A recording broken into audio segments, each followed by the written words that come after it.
Welcome to the B4 Purpose Reducing Energy Consumption webinar.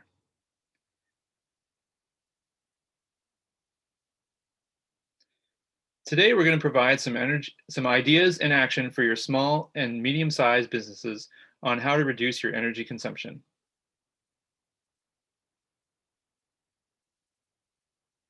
Our webinar will address utility bills, smart thermostats, creating culture for sustainability, and carbon offsets.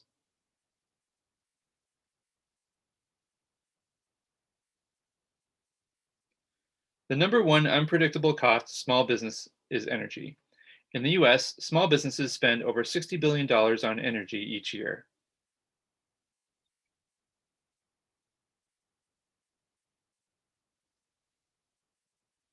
In 2013, Accenture explored the specific needs and preferences of SMEs in the report, Delivering the New Energy Consumer Experience, spanning 9 countries and targeting 2,200 businesses across a range of competitive and non-competitive markets. The summary of the report is on the slide.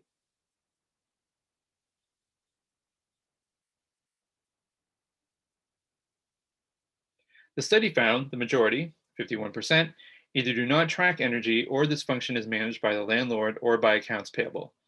However, utility bills give you an insight into the habits and predictable behavior of your staff, and it's important to understand the energy bill. All bills will have some or all of the charges below. Customer and/or administration charge, a fixed charge per customer. Transmission and distribution charge. This amount supports the utilities infrastructure necessary to deliver energy and is normally related to the total energy consumption. The more you use, the more you pay. Energy charge, the amount of energy consumed, multiplied by the relevant price of energy during the billing period.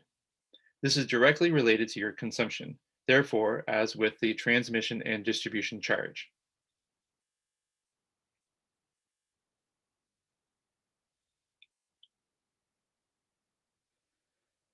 "87% of SMEs believe it is important for their energy providers to offer solutions tailored to their business needs, and the majority of SMBs would be willing to pay for products and services specific to their business needs. However, only a fraction actually take the steps to implement any change. A few suggested steps are listed on this slide.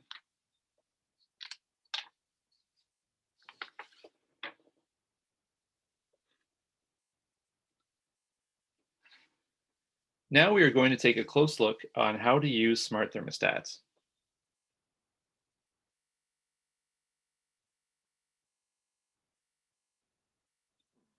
Programming your thermostat can greatly reduce your heating, cooling related energy costs and unpredictable spends.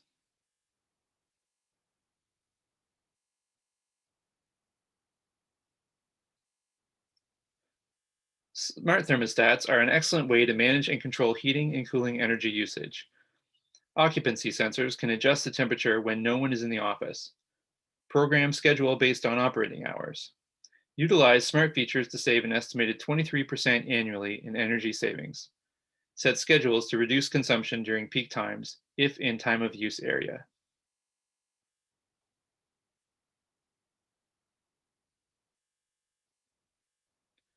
Most utilities offer rebates and incentives to offset the cost of smart thermostat purchases.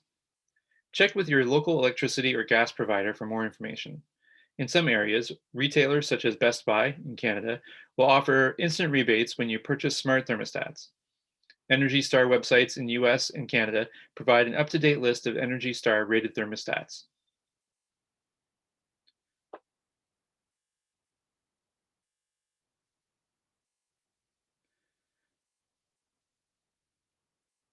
Smart thermostat management platforms can play an important role in reducing energy consumption. They can manage multiple thermostats, manage multiple locations, and are simpler and less expensive than building automation systems.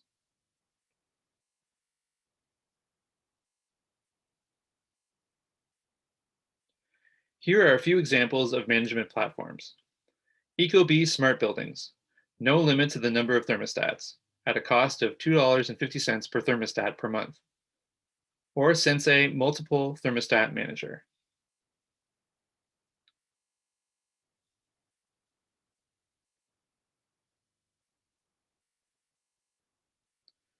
Employees and their commitment to sustainable practices can be the biggest driving force for any company. Engaging employees is the single low cost opportunity that should not be overlooked when targeting energy reduction.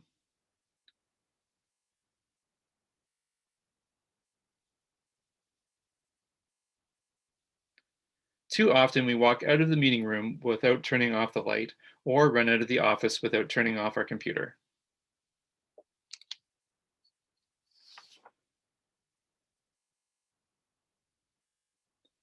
The best way to find inefficiencies is to examine your routines. Routines can over time become very habitual and unconscious.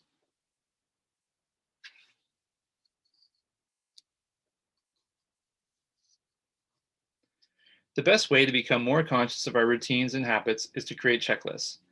Have each employee write down all that they do at the beginning of the day, during lunchtime, and when they leave for the day. Compare the submitted checklists and compile reminders to be posted in different areas such as printer room, lunchroom, meeting rooms, etc. Alternately, you can have a list to mark when lights are left on in common areas. This can tell you where and if motion sensors would be useful.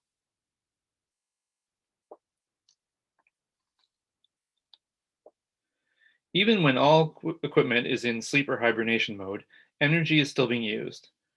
For example, clocks on microwave ovens use energy when the microwave is not being used. In fact, the clock, even LED, will use more energy over the span of of a month or year than the microwave itself. The same holds for office equipment such as computers, screens, printers, as well as any other kitchen appliances such as coffee makers, ovens, or dishwashers.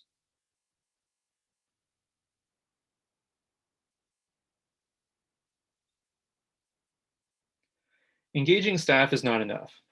A sense of ownership needs to be cultivated in order to sustain momentum. You can designate a steward for each team or area. Gamification and friendly competition can also help to engage staff and promote a sense of ownership.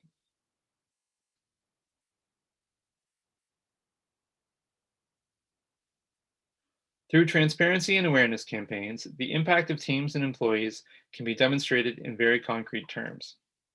Creating awareness of how each team and employee are impacting energy consumption can create concrete desire to change behavior and make better choices.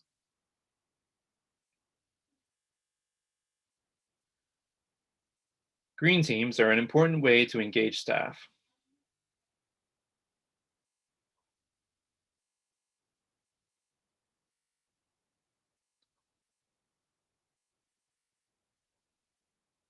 The work an individual can accomplish can be great, but only by working as a team or community can we make a greater impact. By encouraging and assisting each other in and out of the office, an employer can establish a sense of camaraderie in the middle of these difficult and tumultuous times we find ourselves in.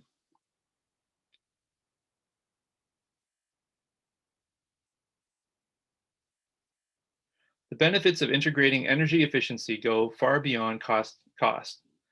Attracting and retaining the best and brightest talent, increased market share and revenues, stronger brand, and possibly even new innovative products and services.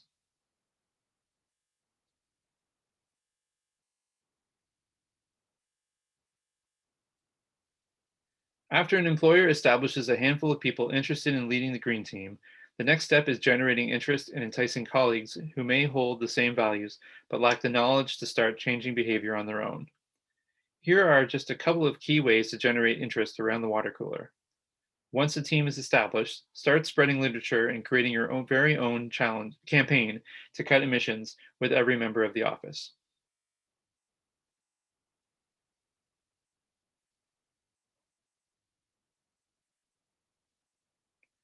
Here are 10 best practices. Start with the visible and tangible. Focus on internal operations. Get senior management involved, but keep the grassroots energy. Engage employees to capture ideas. Communicate and share best practices. Engage employees with their bellies, the low carbon diet campaign.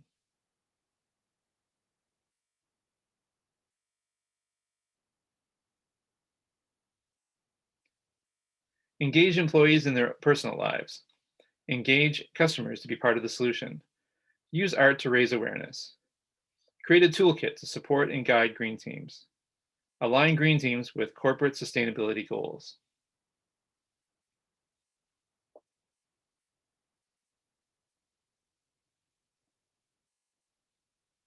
When establishing your green team, here are three key priorities to consider. Reduce phantom power, increase recycling and reduce waste, and encourage sustainable transportation.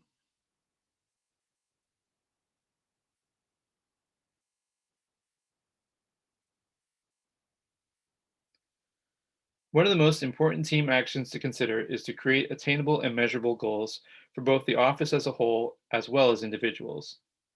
It's important to track internal goals,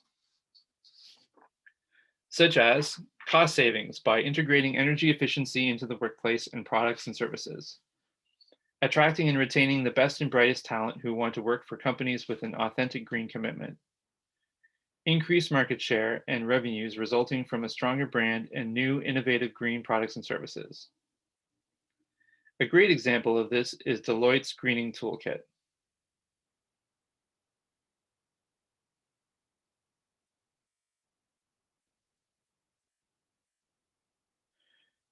Deloitte is one of the big four accounting firms, as well as one of the largest professional services network in the world. Among their many initiatives, they have a goal of achieving net zero greenhouse gas emissions by 2030 through air travel offsets, LEED office buildings, and net zero waste meetings. The firm has also been providing offices and individuals with a greening toolkit to monitor and track office waste and energy use since 2013.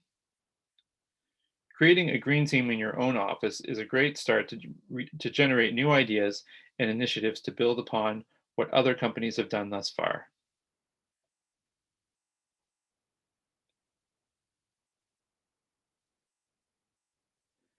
Next, we're going to look at how to keep sustainability top of mind while working from home.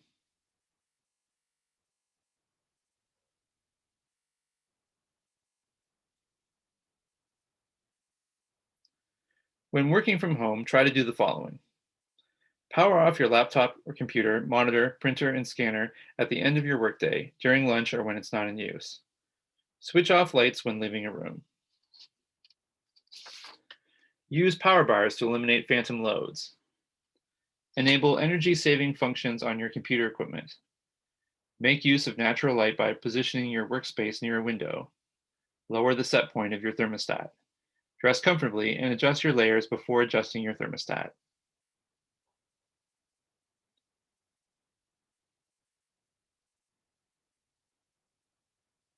Other ideas include spend time daily outside.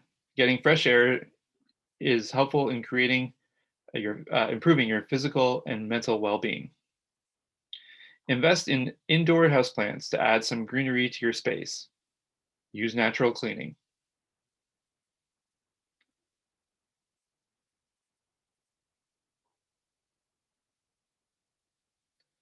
If you have to travel, do all your errands in one run. Offer to grab groceries for family members while grabbing your own. Reduce the amount of trips. Bike or walk to the store. And carpool and rideshare when you need to go into the office.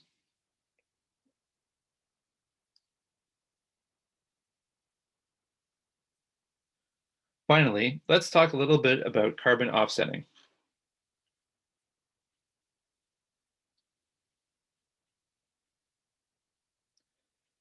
Carbon offset is an action intended to compensate for the emission of carbon dioxide into the atmosphere as a result of industrial or other human activity, especially when quantified and traded as part of a commercial program. They can come in the form of carbon offset credits that can be traded among different parties.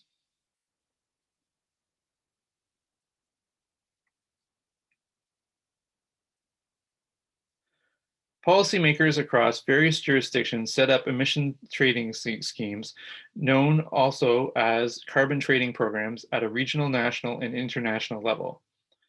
The emissions trading system works by setting an overall limit on the amount of emissions that are allowed from significant source of carbon from various sources from various industrial players.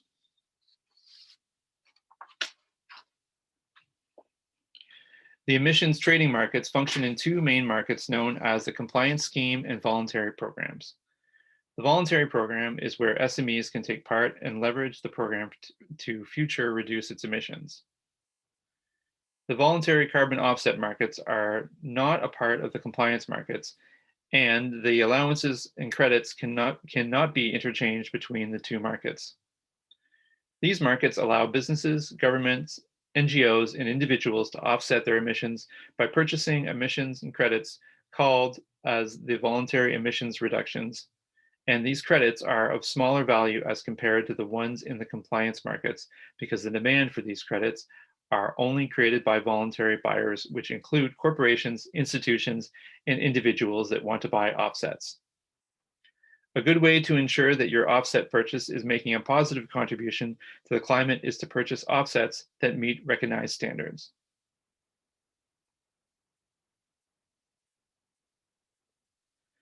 SMEs can benefit by using carbon offsetting programs as it reduces emissions much faster than you can as a single company. Offsetting provides a mechanism to reduce greenhouse gas emissions in the most cost-effective and economically efficient manner. Carbon offsets have a great deal of benefits as the companies working directly with communities to clean rivers, plant trees, lessen dependence on oil, and invest in clean energy. Furthermore, carbon offsetting projects allow to specify the project you would like your payment to go towards and help to combat the global effects of climate change and or social issues such as unemployment, health improvement, biodiversity, reforestation, and broad social benefits to impoverished communities.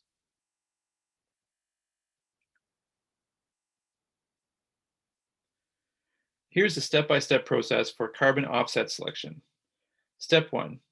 You can calculate your emissions yourself using a calculator which is usually provided by carbon offset providers to figure out their carbon emissions, which is usually a free service depending on the size of your business. Step 2. Explore ways emissions can be reduced by cutting carbon and saving up on energy costs. Energy efficiency, mentioned previously, waste management, shift more towards a cradle-to-cradle circular model. Step 3. SMEs can evaluate how much of their emissions they plan to offset by choosing a project that best fits their values and mission statement. Project examples include efficient cook stove, clean drinking water, reduced deforestation, forest development, household solar cooker, wind power, hydropower, geothermal, biomass.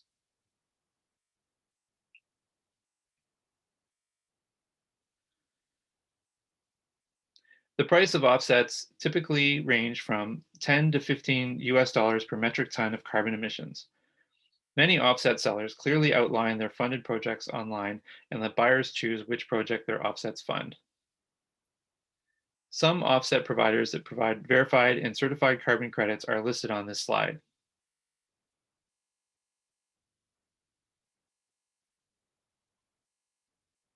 Here's an example of a small business that provides carbon offsetting.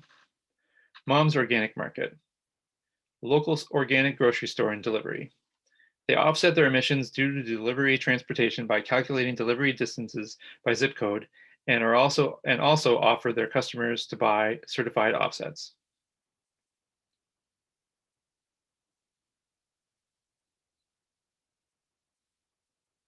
Another example is the Rethink Group. They offset their emissions due to travel and energy usage by choosing a clean energy project, making their business carbon neutral. As a result, the company also revises and improves its energy and travel needs by looking for sustainable alternatives.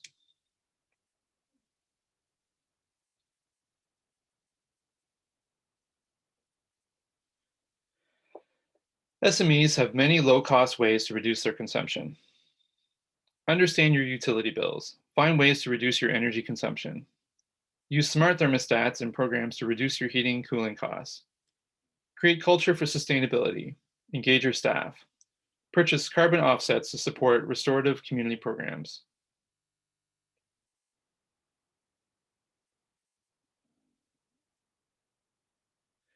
You can find more information on the B4 Purpose website.